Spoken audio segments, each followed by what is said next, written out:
like to say hello and welcome to Cranston country singer-songwriter Mickey Lamantia. Mickey, how are you doing today? I'm good. Thanks for having me. Thanks so much for joining us today. It's a true pleasure to have you with us. You recently just released Every Bad Habit, your first full-length album. Doing pretty well so far. How's it feel? Feels good. Feels good. Things are happening. The album did very well when we released it, and it's still selling and doing good. So. And it sounds pretty good. I was listening to it today. I'm a country music fan. Talk to us a little bit about your roots, because you've been going at this a while. People might know you, recognize you not only from being around Rhode Island, but watching you on social media, so we'll get into all that. But talk to us just a little about your roots in country music. Well, I started playing probably when I was single digits, and then I got into playing when I was a teen, following my uncle around the bars in Warwick and Cranston or wherever in Rhode Island. So he was big into playing outlaw country music, Waylon, George, and all that stuff. So I kind of followed and picked up what he was doing. And went from there. Went from there, and then when I was about 19, I was singing a karaoke bar. It was a new thing. I sang a Randy Travis song, and I ended up singing at the Warwick tent for Willie Nelson like about 3 weeks after that, and did a small tour with Willie from there. So. What was that experience like? That was great. I mean, 4 shows with Willie Nelson and hanging out with the band that was one of the coolest things. So. I mean, to be able to go up and snag a picture with Willie Nelson has to be pretty cool. But to be on tour with Willie Nelson, that had to feel pretty remarkable. Yeah, it was awesome. And even like 6 years after that happened, I went to see Willie play again. And Pootie was a stage manager, brought me up on the back of the stage and let me watch from there. And that's after I had gotten away from chasing the dream back then. So you're back in it, maybe chasing the dream just a little bit, doing all right. Both feet in, back in chasing it, yeah. All right, talk to us a little bit about the album. The music really hits home, like you said, outlaw country music. Talk to us a little bit about some of the music, not necessarily the way that popular country music is going these days. Well, country music today is very pop country. Yeah. I'm probably anti-pop country. But it's more about the music and the songwriting and the craft of it. And, the record labels down in Nashville pretty much are catering to this pop country because they're making a quick dollar off it. And they're basically advertising to the young female audience. But I think the turn's coming where people want some more depth to the songs and some realness to it. And, instead of just the bubblegum stuff that they're putting out, they really want some substance to the song. So I think country music's coming back. And you're making this music yourself. You have real lyrics, you have the real sound, you have the real country, like it's real. It's real. You have a real message behind it. And you did this independently, which I always think is pretty fantastic. Talk to us about going down to Nashville. It was my understanding, I did some reading, that you had a pretty good producer behind you when you went down and recorded the album. Talk to us about this and how it all went down. Well, the first time I went to Nashville, I really probably got robbed. So I probably spent $8,000 to make a 5-song for your EP. Yeah. And then I learned, that was when I wrote the song with Dash, and I came back from that, and I did some homework on who I wanted for a producer, and I'd given 2 choices. I would like to work with Bill McDermott or Dave Cobb, and I got in with Bill, and the rest is history. We did Outlaw Life first time, and he did this album here, Every Bad Habit, and he's worked with John Michael Montgomery and I think George Strait and a few other people, and I'll never change if I don't have to. Talk to us about what it's like to be an independent musician, being able to put out your own music, being able to utilize, whether it's streaming music services, being able to utilize social media, and being able to reach out to your fans directly. Well, for me, like the social media aspect of it has been big because where I'm located in the country. So I have a full-time job. I work as a correctional officer for the past 20 years up at the Rhode Island State Prison. And this allows me to get around the country without having to go out every weekend and tour and do all that stuff, which is the way I would love to do it. But with the 2 kids, I won't put them at risk by chasing my dream unless it's kind of secure. And I think we're getting to that point. But so social media has been big for me, and it just helps me get all over the country pretty much. So it kind of took off like that. Yeah, good for you. When I think of I don't know if you're familiar with Ed Sheeran, but Oh, yes. you might not recognize that name. Some of you out there might recognize his name. But that's kind of how he started. Is he was like, all right, forget you, record labels. I'm gonna do this myself, and people picked up his music, and now he's out there doing great things. If you have a talent, you're good.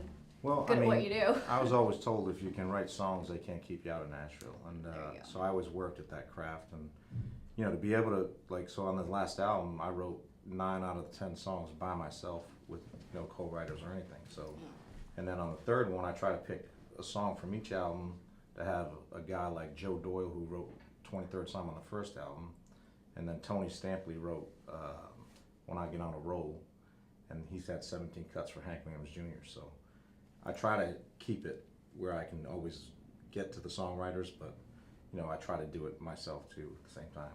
Have you had people like look at what you're doing and ask for feedback, or are you just doing your own thing? Oh, I get countless maybe independent artists trying to do the same thing, ask me what I'm doing, or maybe for some advice on, on what my social media technique is, or whatever you want to call it. But, but I think there's bigger people looking at what we're doing. For not leaving my basement, I got 36,000 people following me, so, imagine if we did this on the road in a bus, it'd probably blow up. So we'll just have to wait and see. Talk to me a little bit about, let's go back to that. So I want to talk about some of your lyrics. I want to talk about some of your inspiration for that. And I think maybe we do need to get into what you do, because you do have a full-time job. You do have a full day job alongside of from maybe your biggest job of all. You have a family. You are a dad. Let's talk about what you do for a living and if that does provide you with some of your lyrics and some outlet. It definitely does. Like I was, I've had a few articles in the Boston Globe and the Journal recently, and I got to be careful what I say, because totally fine by me. Some of it was taken out of context, and when I did the Journal, but I do not want to take you out of context. You're behind 4 gray walls. It's probably one of the toughest jobs I would think that anybody would have to work. You have to learn to adapt to telling people what to do, whether they're bigger than you, smaller than you, they outnumber you. So all the credit to my brothers and sisters that do that job. But yeah, I draw lyrics from that, because being behind them walls, whether you live there or you work there, is probably the loneliest place to be when you're inside them walls. So I definitely can draw from what some of them people are going through and some of the things that I've went through and mesh them together. Good for you. I can see how being able to take what you do and being able to process your feelings and channeling that into music can be both rewarding but also very lonely. Yeah, definitely. The best songwriters in the world were lonely people, and maybe a little sad now and then, or angry, I don't know, but they had feelings and they learned how to put them in songs. Do you feel like you're connecting with people here in Rhode Island through your music, not just nationwide, and maybe that Nashville where you think country music might be popular? It's starting to. Yeah. I think this is probably the toughest place to get off the ground with country music. Every bar you play, whether or not I play at PJ's and the whiskey distillery down where my whiskey sponsor is Sons of Liberty Whiskey, but it seems each time you go into a bar around here, they might think you're good right off the rip, but you have to win every audience around here. Whereas if I go down south and start singing, do a little Hank Jr. or some of my stuff, they recognize it right away and they like it. It's a different atmosphere down south. Yeah. But we want to make it like that up north. So. Talk to us just a little bit about the atmosphere being in Rhode Island. Do you feel Rhode Island is such a great community, just a supportive community. Oh, hey, I know him. I went to school with him. I walked his dog before, whatever it is. Do you feel like now that people have seen you, have read about you, saw a post on social media, do you feel like you're getting a supportive community here? Oh, definitely. I think. Or they buy Sons of Liberty whiskey, so they're like, oh yeah, totally. We had 400 people at the CD release party on Friday night down at Sons of Liberty Whiskey Distillery. That afternoon, or the day before that, I walked into with Wiener Ram, you know where they sell the wieners, right? That's a big Iran thing. And I seen the Speaker of the House there, and he recognized me, and we talked, and Cool. So everybody's kind of starting to pick it up, what's happening. Yeah. the prison's been great. Director Matt Kettle has been great letting me do these interviews where we're not really supposed to talk to the media if, you know, job related or, you know, and some of that comes up in these interviews. And especially big shout out to Ripco because, you know, they are kind of being the in-between for me. So, you know, everybody's starting to take notice and hopefully it goes to where I think it's going to go and I can quit and go do this full time. No offense to No offense. the prison, but Hey, and 20 years is enough. well, I think you're being a good spokesperson though, on everybody's behalf, right? Like you're doing. Well, listen, I mean, when you're behind, like I said, when you work in the prison, Yeah. whether anyone, those are your brothers and sisters. When stuff happens, they're the ones who have your back. And whether I leave there and become successful in music or not, they're always going to be that. And they've treated me like gold since I've been doing this.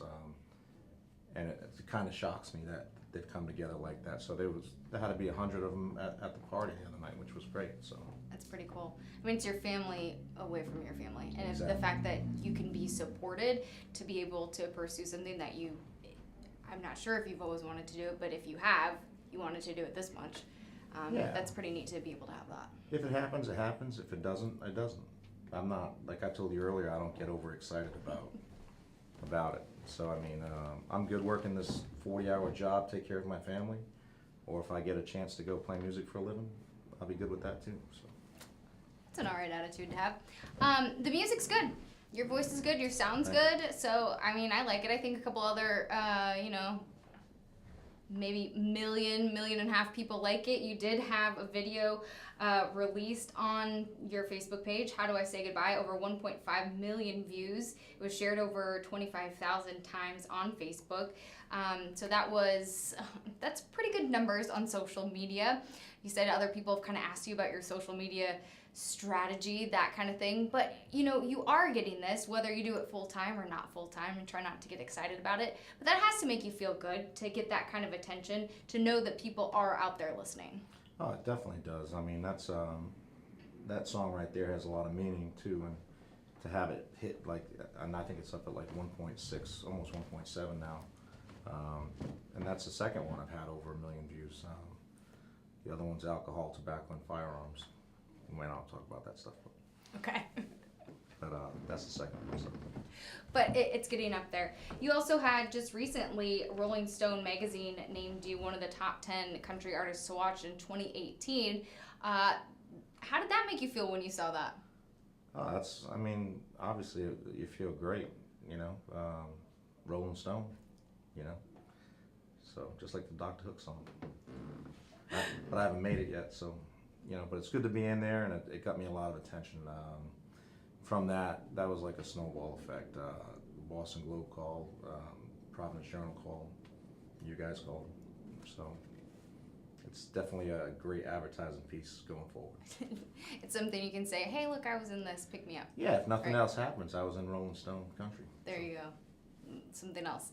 Talk to us a little bit about what comes up from here on. It's kind of been this thing. You had some great build up. 2016 released the EP, sounded great. Build up some more momentum in 2017. Here we are, just a couple months into 2018, and like you said, the Rolling Stone kind of kept its snowball going.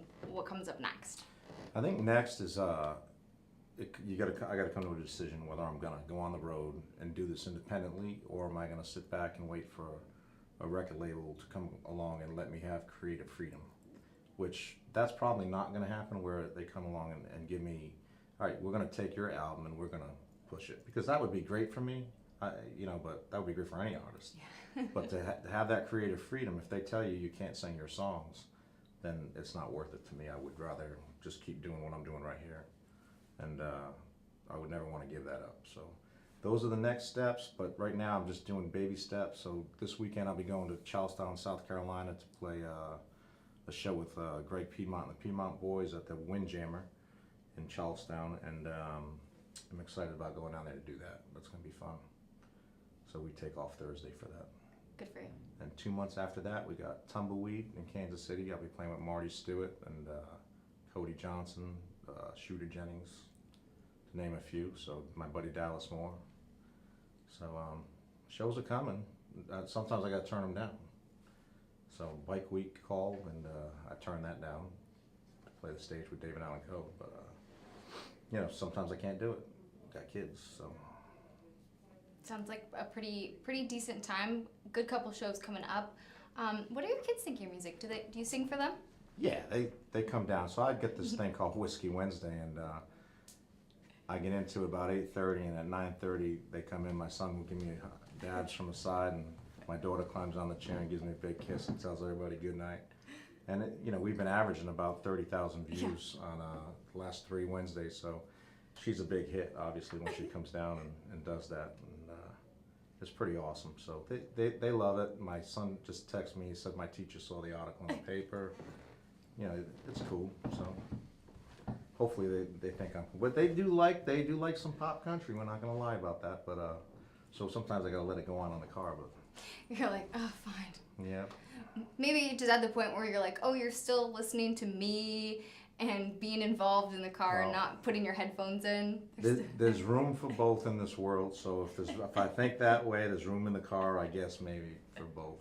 Maybe a tenth of it or something. They're not face down in their phone, just totally not paying attention to you yet. No. But they know all the words to my songs, so I tell them they can't really sing some of them. And oh, okay. Yeah. They can't sing all of the words. Yeah, they learned them all on the way back from Nashville. They really. That's cool. Well, it's nice to be able to have the support of your family. Do they ever ask you for requests of anything else? My family? Yeah. My kids? Or? Yeah. They maybe they hear like some of your old school, because I'm sure like some of your other music influences. Do they ever ask you for requests of other stuff? Maybe not pop country, but other like older songs. Or maybe. No, I think that they listen to pretty much. They're very wide variant. Like my daughter loves Taylor Swift, which is pretty cool because Taylor Swift lives in Rhode Island, right? Yeah. So that's a cool thing, and I don't mind that. I mean, everybody has to go their own direction, and I'm just lucky enough to follow mine. So I would never knock the kids for chasing whatever they want to chase. You know, I've been to a Kenny Chesney concert. I'm not gonna lie. So they're fun. But Kenny's not really pop country. He's like beach music. That's an exception. He's Kenny Chesney. He's awesome. He's Kenny Chesney. Mickey, it's been a blast chatting with you here today. Thank you so much for coming on Go Local Live. Hopefully you'll come back. Hopefully you'll make some time for us in this busy world of yours to come back and hang out with us a little bit more. Yeah, absolutely. I just wanted to shout out real quick to Sons of Liberty Whiskey and to all the Mike, thank you. Mike Rapucci. Yep, he said he was on here. Yeah, he's great. And all the guys watching that are going to watch later on too. Without you guys supporting Whiskey Wednesdays, it's not happening. So I appreciate it. It's fun. Congratulations to you, all your hard work. Continued success to you. Thank you. We're wrapping up here on Go Local Live, the Navigate Credit Union Broadcast Center. I'm Molly O'Brien. Business Monday kicks off here in just a few moments, so hang tight with us. Thanks so much for watching, and we will see you tomorrow. We will see you tomorrow. We will see you tomorrow. We will see you tomorrow.